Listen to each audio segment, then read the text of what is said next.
Study IQ IAS, अब तैयारी हुई अफोर्डेबल।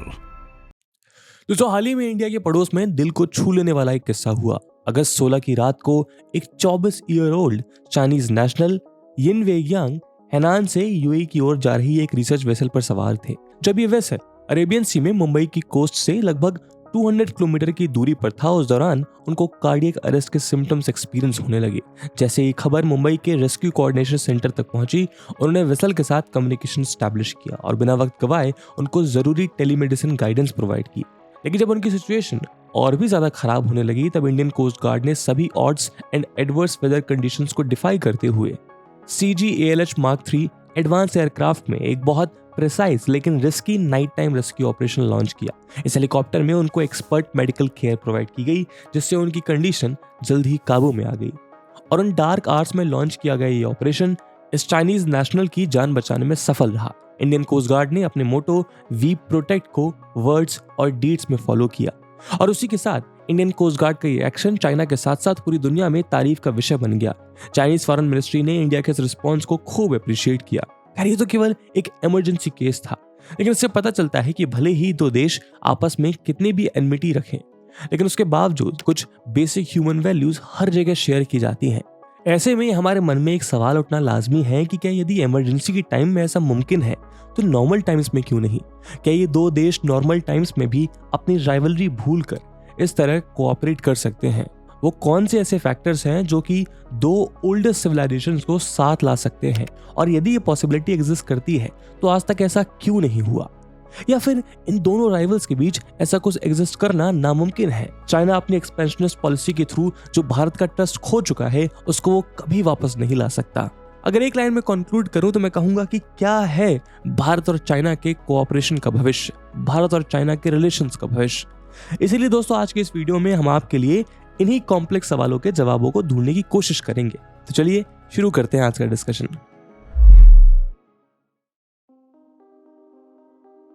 दोस्तों, जनरली भारत और चाइना की राइवलरी को 21st सेंचुरी की one of the greatest rivalries में गिना जाता है। इन दोनों को दुनिया के दो मेजर जियोपॉलिटिकल राइवल्स के रूप में देखा जाता है। इंडो चाइना बॉर्डर पर चाइना का टेरिटोरियल एग्रेशन इस राइवलरी का सबसे बड़ा कारण है, और जाहिर है कि इंडिया अपनी टेरिटोरियल इंटेग्रिटी और बॉर्डर्स को किसी भी कीमत पर कॉम्प्रोमाइज नहीं करने वाला है। लेकिन उसके अलावा और भी ऐसे कई कारण हैं जो इन दोनों के कोऑपरेशन के बीच रोड ब्लॉक बनते आए हैं। इंडियन स्ट्रेटेजिक कांति वाजपेयी अपनी book India versus China why they are not friends में इनको 4 P's में डिवाइड करते हैं। सिनो इंडियन टाइम्स के हिस्टोरिक एवोल्यूशन के बेसिस पे कांति वाजपेयी द्वारा दिए गए ये 4 P's हैं: परसेप्शन, पेरीमीटर, पार्टनरशिप और पावर। यदि परसेप्शन की बात करें तो इंडिया और चाइना में एक दूसरे को लेकर नेगेटिव परसेप्शन बिल्ड करने में हिस्टोरिक फोर्सेस का बहुत बड़ा रोल रहा है।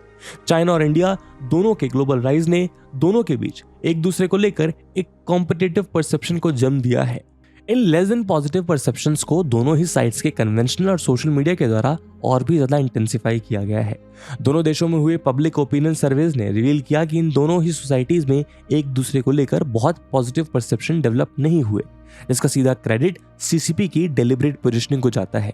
CCP चाइना में अपने रूल को इंटेंसिफाई करने के लिए बॉर्डर्स को लेकर ऐसे ही नेशनलिस्टिक सेंटिमेंट्स कल्टीवेट करती रही, और ऐसा पोर्ट्रे किया जाता है कि चाइना के बॉर्डर को सिक्योर करने का काम केवल CCP ही कर सकती है।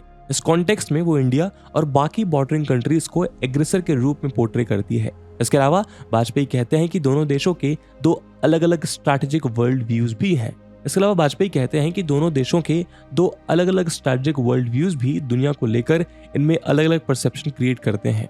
दोनों देशों के पॉलिसी एलीट्स और पॉपुलिस्ट के बीच ट्रस्ट का अभाव इनकी रिलेशनशिप के मैनेजमेंट के लिए किसी भी कंसेशनल अप्रोच को और भी ज्यादा डिफिकल्ट बना देता है।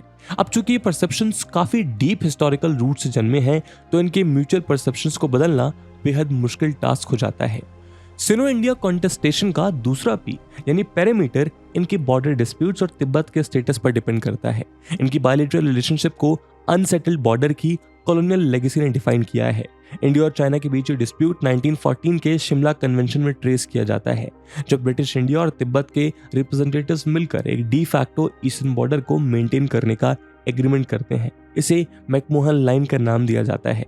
वैसे तो इंडिया ने चाइना के साथ इस बाउंड्री को इफेक्टिव बॉर्डर के तौर पर अपना लिया था, पर यह सेटलमेंट बीजिंग को मंजूर नहीं था।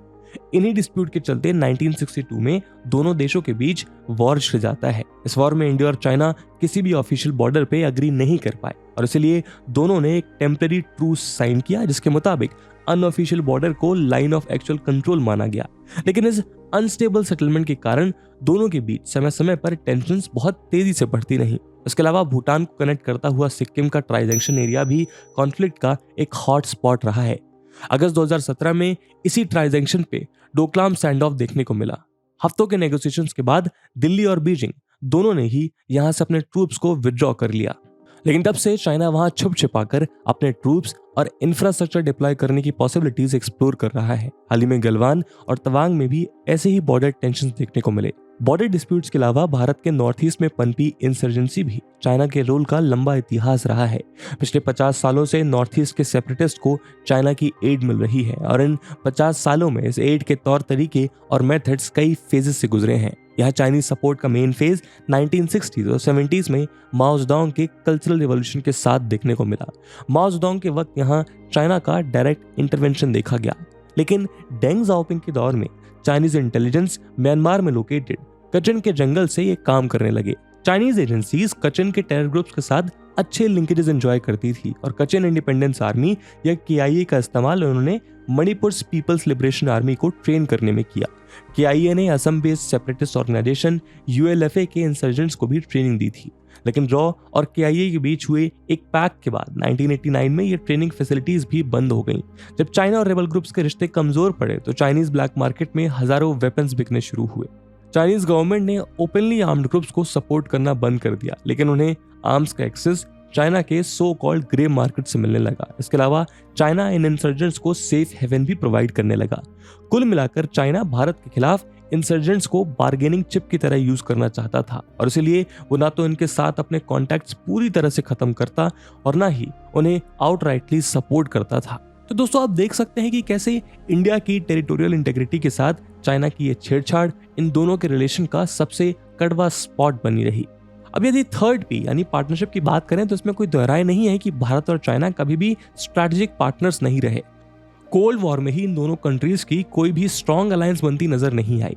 कोल्ड वॉर के दौरान इंडिया और चाइना दोनों ही किसी भी पावर ब्लॉक के साथ पूरी तरह अलाइन नहीं थे, ना ही ये दोनों कोल्ड वॉर पावर्स के अगेंस्ट एक साथ खड़े थे। यही कारण है कि दोनों एशियन नेबर्स के बीच कोऑपरेशन की ना के बराबर हिस्ट्री रही है और यही कारण है कि दोनों देशों के top political and military level पर कॉमन अंडरस्टैंडिंग डेवलप होनी आज अक्सर बहुत मुश्किल हो जाती है।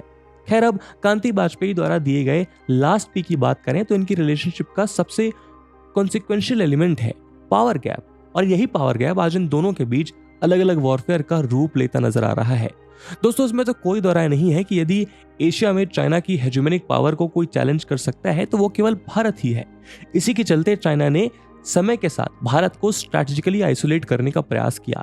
इंडिया के नेबर्स को डेट ट्रैप, BRI और स्ट्रिंग ऑफ पर्ल्स जैसी स्ट्रेटजीज के थ्रू अपने गुट में शामिल करने की कोशिश की, लेकिन वहीं भारत स्ट्रिंग ऑफ पर्ल्स को काउंटर करने के लिए डायमंड ऑफ नेकलेस स्ट्रेटजी का सहारा लिया। साथ ही इंडो पैसिफिक फ्रंट पर इंडिया लाइक माइंडेड कंट्रीज के साथ क्वाड जैसी ग्रुपिंग्स के थ्रू रूल बेस्ड ऑर्डर को प्रमोट करता है, जिसकी चाइना हमेशा एक ऑफेंसिव स्ट्रेटजी के रूप में इंटरप्रेट करता है। कुल मिलाकर ये पावर स्ट्रगल इन दोनों देशों के बीच अलग अलग फॉर्म्स में अलग अलग फ्रंट पर मटेरियलाइज होता दिखाई देता है। तो अब आप समझ सकते हैं कि कैसे इंडिया और चाइना के केस में काफी लंबे समय से ये चारों P's इंटेंसिफाई होते रहे और इनके इंटरैक्शन के चलते इन दोनों के बीच कोलैबोरेशन का स्कोप हमेशा डगमगाता रहा।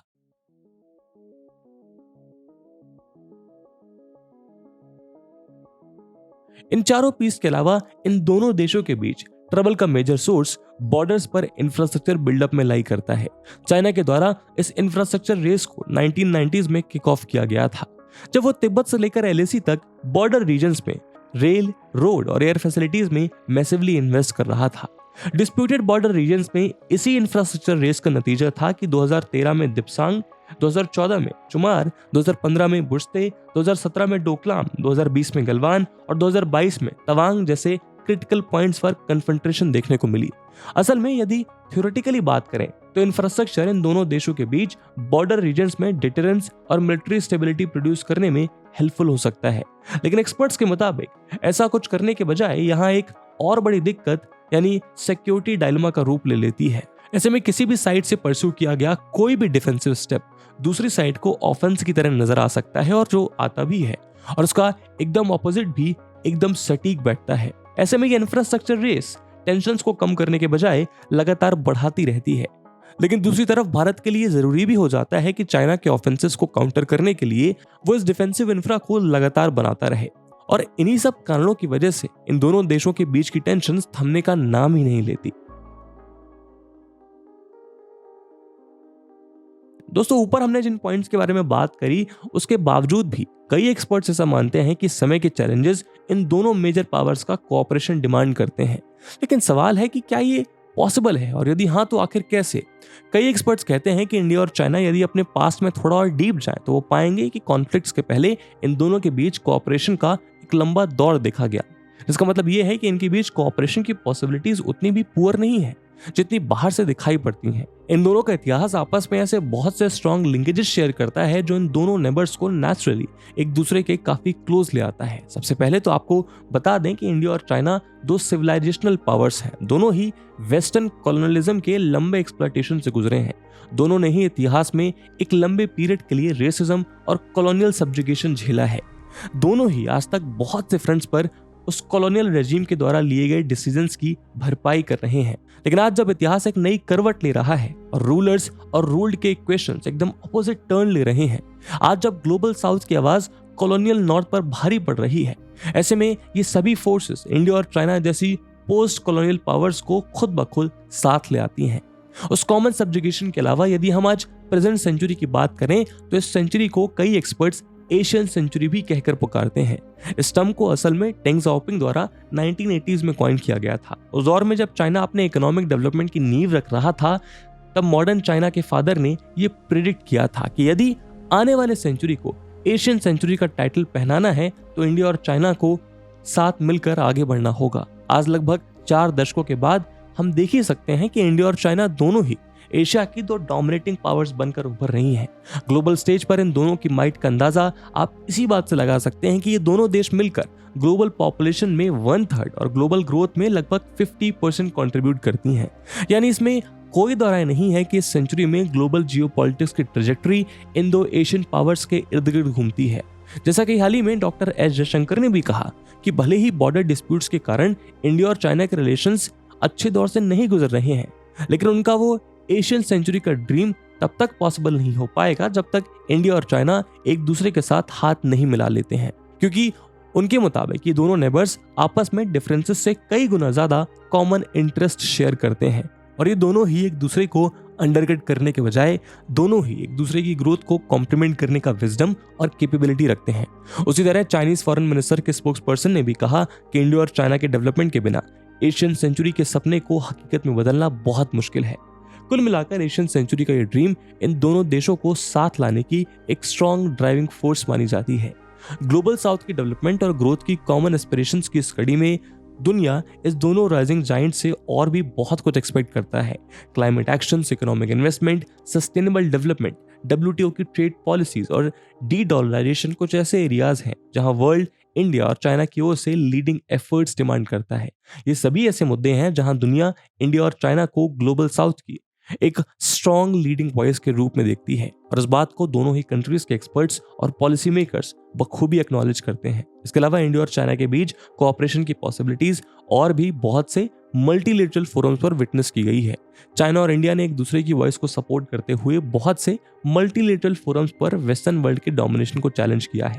इन फोरम्स पर चाइना और इंडिया के बीच सब्सटेंशियल डिप्लोमेटिक एंगेजमेंट देखा गया। इन्होंने इन मल्टीलेटरल इंस्टीट्यूशंस में रिफॉर्म्स की डिमांड को स्ट्रांगली पुश किया। उदाहरण के लिए ये दोनों Asian Giants global climate cooperation की दो बेहद इंपॉर्टेंट कड़ियां हैं। आपको बता दें कि 2015 में पेरिस में हुई COP21 की रनअप मीटिंग में चाइना और इंडिया ने नई टेक्नोलॉजीज और नेशनली डिटरमाइंड कंट्रीब्यूशंस पर म्यूचुअल कोऑपरेशन को एक अलग लेवल पर ले जाने के लिए कुछ फार रीचिंग मेजर्स अनाउंस किए। इस कंसर्टेड एक्शन की बदौलत ही अगले साल क्लाइमेट एक्शंस की फील्ड का सबसे consequential agreement Paris agreement sign किया गया। यानी आप देख सकते हैं कि ऐसे कई एरियाज हैं जहां पे दोनों के इंटरेस्ट का स्ट्रॉन्ग अलाइनमेंट देखा गया है। इसका प्रमाण आप लेटेस्ट ब्रिक्स समिट में भी देख सकते हैं। आज 30 से भी ज्यादा कंट्रीज ब्रिक्स से जुड़ने की मांग कर रही हैं। एक्सपर्ट्स के मुताबिक ब्रिक्स को लेकर इस मैड क्रेज का एक ही कारण है और वो ये कि ब्रिक्स G7 के ऑपोजिट इस सेंचुरी की राइजिंग इकोनॉमीज द्वारा फॉर्म की गई ग्रुपिंग है और उसके साथ जुड़कर ग्लोबल साउथ वेस्ट द्वारा गवर्न्ड ग्लोबल स्ट्रक्चर के ऑपोजिट एक इंक्लूसिव ऑल्टरनेटिव फॉर्म करना चाहता है। लेकिन जैसा कि डॉक्टर सी राजा मोहन कहते हैं, पिछले कुछ दिनों से हेडलाइंस में ब्रिक्स की समिट से ज्यादा इंडिया और चाइना की बायलैटरल समिट फ्लैश कर रही है, क्योंकि उनके मुताबिक इंडिया और चाइना के बीच होने वाला कोई भी बायलैटरल एग्रीमेंट ब्रिक्स के किसी भी कलेक्टिव एग्रीमेंट से ज्यादा कंसिक्वेंशियल होने वाला है। यानी इंडिया और चाइना के बीच कोऑपरेशन का कोई भी कदम ग्लोबल जियोपॉलिटिक्स के लिए बहुत ज्यादा अहमियत रखता है। तो कुल मिलाकर यह हम कह सकते हैं कि इंडिया और चाइना के बीच इशू बेस्ड कोऑपरेशन के चांसेस कम नहीं है, लेकिन इनमें से किसी भी फ्रंट पर कोई भी पॉलिसी वैक्यूम में सक्सीड नहीं हो सकती हैं। इंडिया और चाइना के बीच की सिक्योरिटी टेंशंस इनके बीच के मेजरली सभी एरियाज ऑफ कोऑपरेशन को अफेक्ट करती हैं और चाइना की फितरत को देखकर ये कहना मुश्किल है कि वो आने वाले समय में अपनी इन हॉस्टिलिटीज को पूरी तरह खत्म करके केवल कोऑपरेशन के लिए हाथ आगे बढ़ा सकता है। लेकिन यदि चाइना को एशियन सेंचुरी के गोल को सच में रियलाइज करना है तो उसको ये समझना चाहिए कि वक्त रहते अपने बॉर्डर डिस्प्यूट्स को इफेक्टिवली सॉल्व करना होगा, क्योंकि एक्टिव डिप्लोमेसी के जरिए अपने कॉन्फ्लिक्ट को जितना जल्दी रिड्यूस कर पाएंगे, इनके कलेक्टिव एक्शंस का इम्पैक्ट इतिहास के पन्नों पर उतना ही स्ट्रांगली इम्प्रिंट हो जाएगा। और इसी उम्मीद के साथ दोस्तों आज की वीडियो को यहीं विराम देते हैं। इस मुद्दे पे आपका क्या ओपिनियन है कमेंट सेक्शन में जरूर बताइएगा। क्या कभी फ्यूचर में ऐसा पॉसिबल है कि चाइना अपने बॉर्डर डिस्प्यूट्स को रिजॉल्व करके भारत के साथ दोस्ती का हाथ आगे बढ़ाएगा, या फिर चाइना की जो अभी फिलहाल फितरत है उसमें जल्दी कोई सुधार आने वाला नहीं है? आई होप आपको वीडियो पसंद आई होगी, और अगर पसंद आई है तो अपने दोस्तों के साथ शेयर करना मत भूलिएगा। हम मिलते हैं अगले वीडियो में, तब तक के लिए जय हिंद, जय भारत। स्टडी IQ IAS, अब तैयारी हुई अफोर्डेबल।